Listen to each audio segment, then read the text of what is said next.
Por que algumas pessoas cometem bullying e outras não? Essas pessoas, elas sentem prazer com o poder. Às vezes, o que alguns artigos já encontraram é que essas pessoas têm um histórico de violência em casa também. E também por uma questão de inserção no grupo. Querer ter poder no grupo e usar da violência para obter isso. Não é um comportamento natural. A gente vê que a agressividade é algo que está presente no mundo animal, é uma questão de sobrevivência. Mas ninguém precisa usar de violência para sobreviver no ambiente escolar. Então, está muito mais relacionado ao poder, de se estabelecer uma situação de hierarquia. Pode Ser Ciência, o podcast da Unifesp. Olá, pessoal! Estamos começando o Pode Ser Ciência. Eu sou a Rosângela Martins. E eu, a Juliana Mastrulo. No episódio de hoje, conversamos com a Sara Bottino, psiquiatra e pesquisadora na área de violência nas escolas. Ela vai falar sobre bullying. O bullying acontece principalmente na escola. O que significa esse termo? Bull é de touro, é de alguém que passa por cima. Os motivos de crianças e estudantes praticarem bullying. Crianças que sentem prazer tendo o poder. E as consequências destes atos. O bullying é violência. E violência hoje tem muito impacto na saúde física e psíquica. Bullying. Este é o nosso tema de hoje. Está começando o Pode Ser Ciência, podcast de divulgação científica da Unifesp.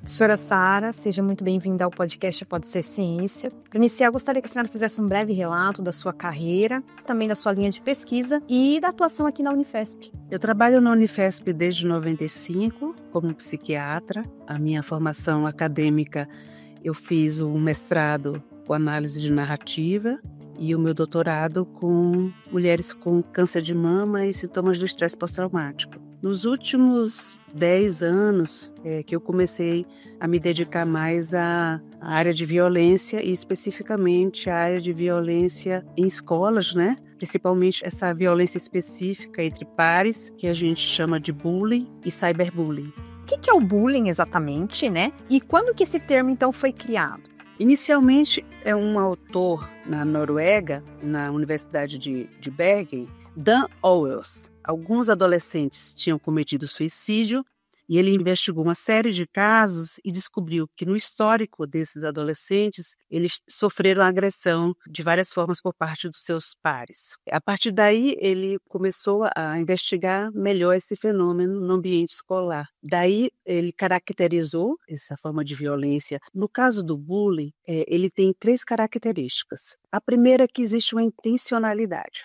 Existe uma intenção da pessoa que está atuando como agressor de humilhar, de deixar a outra pessoa desconfortável, de provocar uma ameaça, e isso se repete. E uma outra característica é que existe um desequilíbrio entre forças. Normalmente é uma pessoa que tem mais poder no grupo, ou mais força física, ou uma personalidade, digamos, que se impõe mais, contra alguém que tem uma força física menor, ou tem origem num grupo de uma minoria, ou psiquicamente é mais frágil, não consegue se defender. Então, essas 3 características que caracterizam o bullying: a repetição, a intenção de deixar alguém desconfortável, de humilhar, e o desequilíbrio de poder. O bullying, ele é um comportamento inato, aprendido ou uma herança genética? O bullying tem vários fatores, né? Individuais, de grupo e culturais. O bullying acontece principalmente na escola. E se a gente for avaliar uma história do passado, a questão da violência no ambiente escolar, ela já existia, mas de uma outra perspectiva. Era do professor que punia o aluno, né? Isso veio desde a antiguidade, com violência física, quando ele não cumpria uma tarefa. Então, de uma certa forma, essa presença da violência já existia no ambiente escolar, mas de uma outra forma. Talvez por isso que, por tanto tempo, o comportamento de bullying era aceito como algo normal. Se avaliava a questão da violência do bullying como uma necessidade para que alguém supere dificuldades, ou então briga entre crianças. Tem um aspecto cultural de como se avalia e entende a violência ao longo do tempo e dos direitos da criança e como o processo educacional acontece. Tem fatores individuais também, a questão de quem vem a ser um bully, né, um agressor. E, aliás, é bom falar que essa palavra bullying, bull é de touro. Então, a ideia é de alguém que tem poder, que passa por cima, que não percebe quem está ali. A origem vem disso, que a gente vai ter de um lado a situação de um agressor que tem força, que tem poder, que tem influência no grupo, e do outro lado uma pessoa que não consegue se defender, que tem uma posição hierárquica no grupo ali, seja porque é personalidade, mas também pode ser minorias, pode ser uma pessoa frágil fisicamente, psiquicamente também. Então, essa diferença de poder se estabelece e isso permite com que o bullying continue. Fatores de personalidade, de crianças que sentem prazer tendo o poder e outras crianças que têm, por aspectos de personalidade, uma tendência a se envolver em situações dinâmicas de agressão. E ainda aquelas que não conseguem se defender porque têm uma fragilidade emocional ou porque também vem de ambientes onde a violência é naturalizada. E tem também características do grupo, né, do relacionamento ali em grupo, de se estabelecer com poder, com status social dentro do grupo. O bullying é violência, e violência hoje tem muito impacto na saúde física e psíquica. E geralmente esses agressores, eles agem em grupo? Tem uma estatística, um estudo sobre isso? E se agem em grupo, se tem um líder entre eles, se eles conseguem esse aval do grupo? O bullying é uma violência interpessoal, mas que tem a participação do grupo, que a gente fala que são os espectadores. E esses espectadores, eles acabam dando legitimidade para essa situação, seja por medo, ou seja por concordar, né, de alguma forma, admirar o agressor. Os espectadores, eles têm uma participação muito importante no sentido de validar, apoiar esse tipo de comportamento. Numa situação de violência, digamos, na internet, se não tiver likes, se não tiver ninguém comentando, ou se tiver, por outro lado, espectadores que reprimam, que avaliem como algo negativo esse comportamento, né? O impacto que isso tem na agressão, ou a vítima pode se sentir apoiada, ou o intimidador vai se sentir julgado, não confortável, a situação se desenrolaria de outra forma. A gente vai ver depois que esses apoiadores também têm consequências psíquicas, no sentido de culpa por não se manifestarem, muitas vezes também no futuro vão ter comportamentos antissociais, de alguma forma tem um aprendizado aí de que se consegue as coisas com força, com poder, com violência. Então, alguns têm desvios de comportamento na vida adulta. E a partir de qual idade a pessoa passa a ter consciência, então, de que o que ela está cometendo é bullying? E se é uma criança, ela consegue identificar que aquele comportamento é inadequado e se ela também está cometendo bullying? Eu acho que essas noções são muito precoces, né, dentro do ambiente de casa, porque eventualmente acontecem atitudes agressivas de um irmão em relação ao outro. E isso, habitualmente, no processo educativo, né, se os pais estão atentos, eles tentam corrigir. Então, de uma certa forma, é interiorizado para eles o que é agressivo, o que está passando de um limite e o que não está. Então, dificilmente uma criança que está agindo dessa forma não tem noção de que isso está fazendo um mal para o outro. Agora, a intensidade com que isso é avaliada, se a violência é naturalizada, pode achar que tudo bem, não tem importância. Então, estou dizendo que esse é um comportamento que a gente não pode julgar que existe uma inocência sobre o que você está fazendo. Como que a pessoa percebe, né, que o que ela está cometendo é bullying e às vezes ele disfarça de uma brincadeira, fala, isso aqui é só uma brincadeira, não é bullying. A gente conversou sobre isso com os adolescentes mesmo, né? E eles mesmos falam que existe zoação, brincadeira e bullying. E se um dos dois não está gostando, que isso seria bullying. Da mesma forma que para uma pessoa que consegue se defender diante de uma agressão, a gente não pode chamar isso de bullying, porque é necessário que exista essa situação do desbalanço de poder. Um que agride e um outro que não consegue se defender. A gente costuma ver muitos casos, né, de bullying e cyberbullying, especificamente mais em casos de crianças e jovens, né? Mas isso acontece também na fase adulta? E como que é caracterizado e se existe uma diferença, então, entre os adultos que cometem bullying e as crianças e jovens?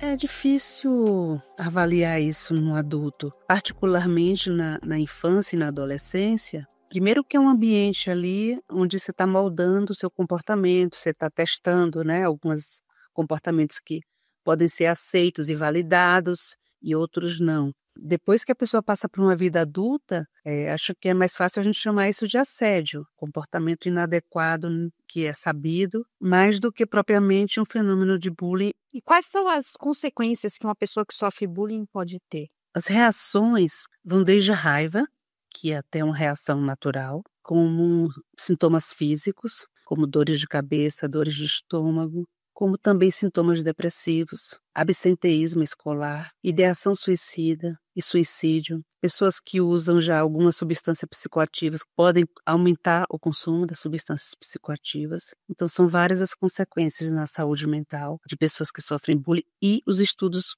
mostram que essas consequências elas podem perdurar até a vida adulta. Eles já identificaram esses processos inflamatórios, porque a gente sabe que os fatores psicossociais eles têm uma influência na expressão de genes. Então, esses genes podem passar a se expressar, eles não se expressariam, e passam a se expressar diante de uma ação do ambiente, no caso, né? Então, essas pessoas começam a manifestar processos inflamatórios ou sintomas da saúde mental, de transtornos mentais, que perduram por muito tempo. O bullying tem consequências negativas para a saúde, como, primeiro, o comportamento da criança, porque muitas vezes as pessoas perguntam como que a gente pode identificar uma criança que está sofrendo bullying. Às vezes os pais não têm conhecimento. Então, é importante eles avaliarem assim, uma mudança de comportamento. Então, é uma criança que já chega em casa irritada, ou que quer ir para o quarto, começa a não querer ir na escola, começa a evitar essas situações.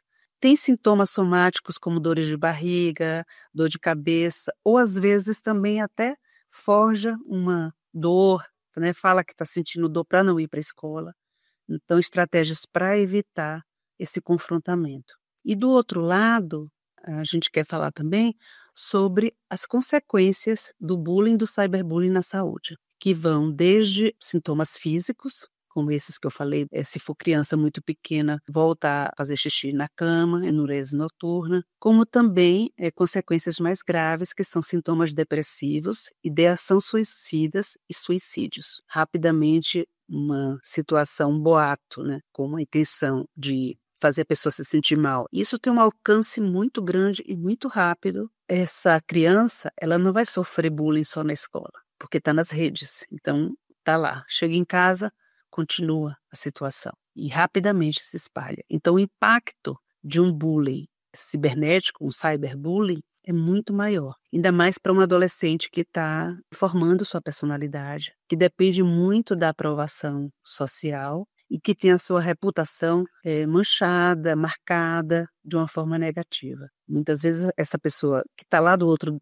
lado da tela e não está na frente, ela está sofrendo muito, está tendo um impacto muito grande. A dificuldade de se estabelecer empatia e com isso reproduzir esse tipo de comportamento atualmente é maior, em virtude de um relacionamento pelas redes sociais, de uma comunicação virtual que é diferente, porque uma comunicação face a face, você está na frente da pessoa, você consegue ver a expressão de rosto, você consegue avaliar, e isso, digamos, aumentaria a oportunidade de que alguém refreasse o seu comportamento. E há um perfil de pessoas mais vulneráveis ao bullying e também de agressor? O que se vê também em pessoas vítimas de bullying são pessoas que não são tão validadas em casa, não têm um estímulo, não têm um reconhecimento. Então, elas, por causa disso, elas se sentiriam mais vulneráveis, né? Não conseguem responder a uma situação de provocação, de se defender, mas de recuar, ficar mais atemorizada. E isso aumenta o poder da outra, do agressor. Em relação ao agressor, tem histórico do agressor tanto sofrer mais violência em casa, como assistir, como ter essa situação mais naturalizada em casa.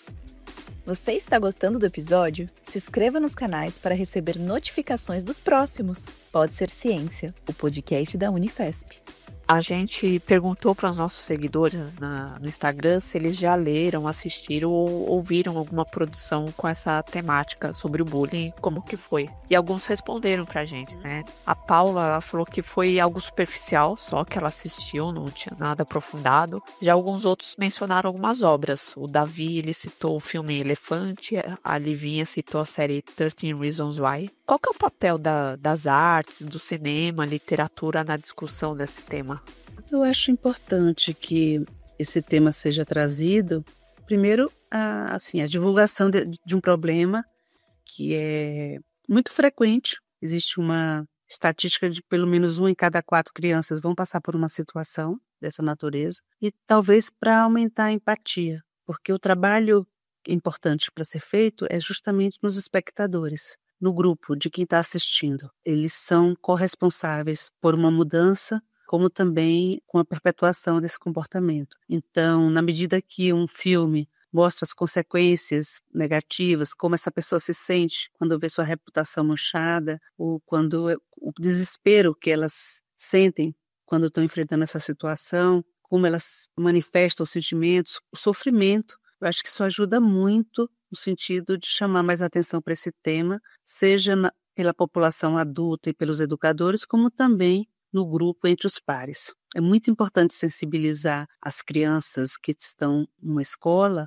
a respeito desses comportamentos, mesmo que eles não estejam envolvidos diretamente, sendo agressor ou vítima. O espectador tem um papel muito importante no rumo que uma situação dessa começa e que pode acabar logo também. Pro agressor, né, que comete o bullying, ele vê essa situação no filme, enfim, ou série, e aí ele perceber que ele tá cometendo esses atos e aí, a partir dele ele buscar alguma ajuda ou tentar parar esse comportamento? Eu acho que sim, porque, sem dúvida, e não ter noção das consequências de um ato, e muitas vezes a pessoa não tem noção do tanto que isso está impactando a vida do outro, pode fazer com que esse indivíduo reflita, com que essa pessoa reflita. Porque muitas vezes ele está procurando uma ascensão ali no grupo e não está dimensionando a consequência que isso está tendo para o outro. Está mais focado em se projetar no grupo.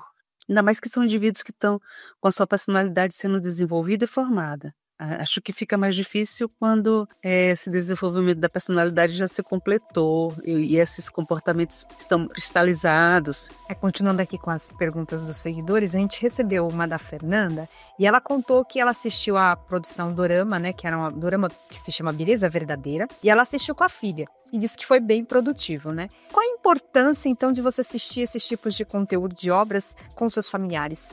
Isso é excelente. É uma recomendação que a gente fez também no encontro com os pais. Trazer esse tema para a mesa, porque como os adolescentes ou crianças podem ter dificuldade de falar, que os pais tragam esse tema. Então, acho que essa atividade, né, de ver um filme junto, isso facilita que o diálogo comece e talvez permita que até uma criança que está sofrendo possa pedir ajuda para os pais.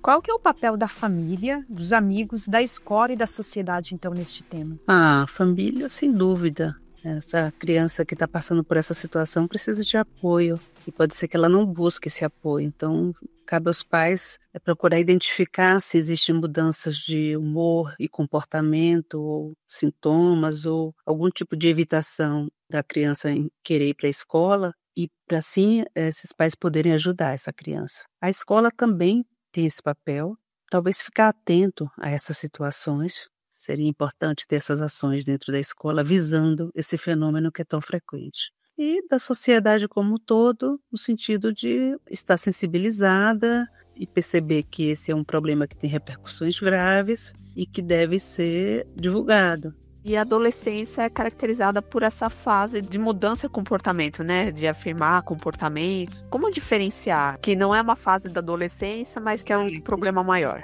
Primeiro que, assim, os sintomas são mais específicos, né?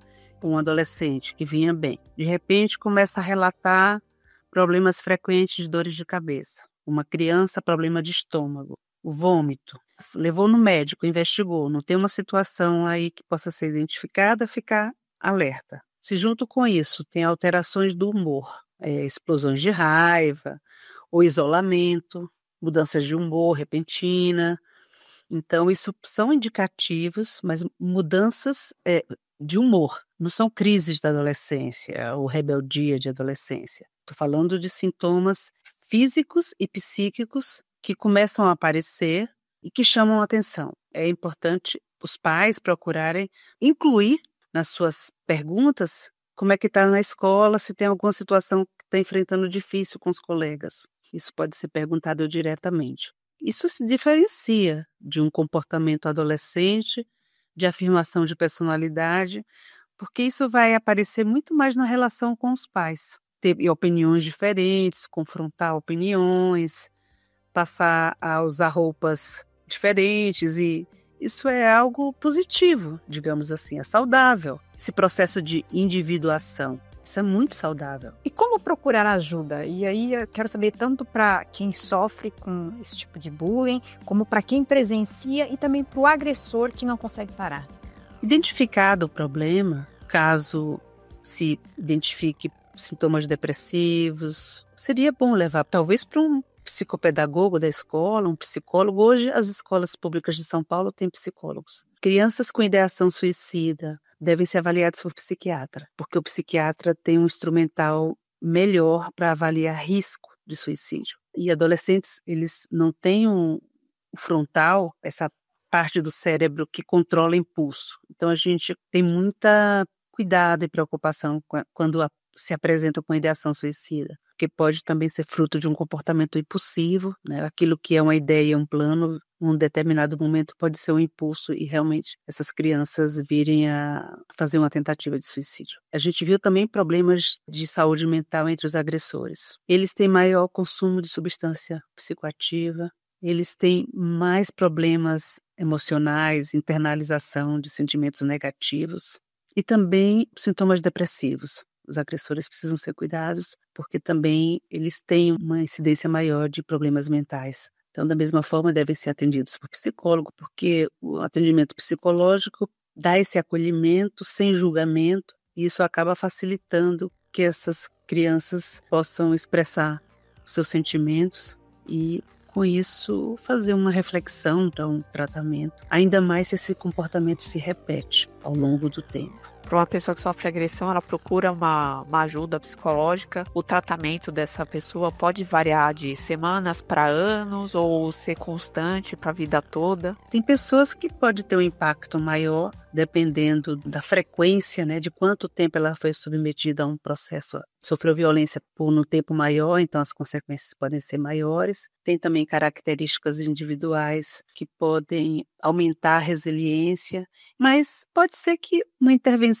possa ser feita de 4 a 6 semanas, em casos que vão bem, que essa pessoa consegue se estruturar alguma defesa, reação. Pode Ser Ciência, o podcast de divulgação científica da Unifesp. Obrigada, professora. A gente agradece a sua participação aqui no episódio. Obrigado pela oportunidade de participar aqui. Gostaria de agradecer à universidade por essa iniciativa, né, que de uma certa forma aproxima a comunidade da universidade onde se produz conhecimento. E a ideia é essa mesmo, conhecimento que possa ser levado de volta à comunidade, conhecimento que se produz aqui, possa ser compartilhado. Bullying. Este foi o tema de hoje do Pode Ser Ciência.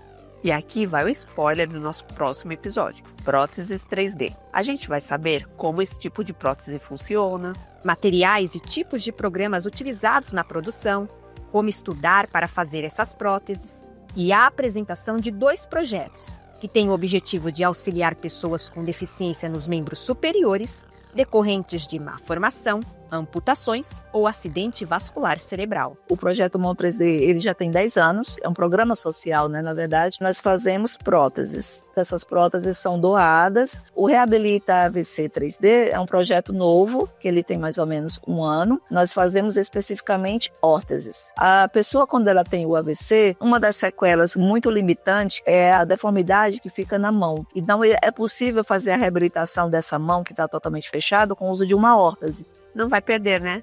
Até mais! Gostou do episódio? Você pode escutar novamente e compartilhar com as pessoas. Busque Pode Ser Ciência nas plataformas de áudio e no YouTube.